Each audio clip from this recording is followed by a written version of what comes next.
વડોદરા શહેર પોલીસ દ્વારા ડ્રગ્સ સામે ઉપાડવામાં આવેલી કડક ઝુંબેશ દરમિયાન કેસ નોંધાઈ રહ્યા છે, જેનાથી શહેરના અનેક વિસ્તારોમાં હજી પણ નશીલા દ્રવ્યોનો વેપાર ચાલી રહ્યો હોવાની ચિંતાજનક સ્થિતિ સામે આવી છે.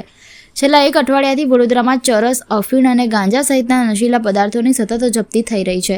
આ ઝુંબેશના ભાગરૂપે ગઈ રાત્રે એસઓજીની ટીમે છાણી વિસ્તારના ભારત પેટ્રોલ પંપ સામે આવેલા ખુલ્લા મેદાનમાં દરોડો પાડ્યો હતો. ત્યાં ડ્રગ્સ વેચાણ થતું હોવાની ચોક્કસ માહિતીના આધારે કાર્યવાહી કરવામાં આવી હતી.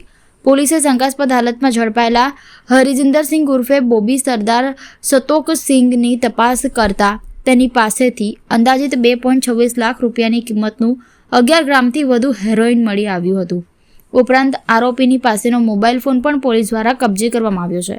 પ્રાથમિક પૂછપરછમાં આરોપીએ આ હેરોઇન અમૃતસર નજીકના જહાજગઢ વિસ્તારમાં રહેતા ગુરુદયાળ પાસેથી ખરીદ્યું હોવાનું ખુલ્યું છે.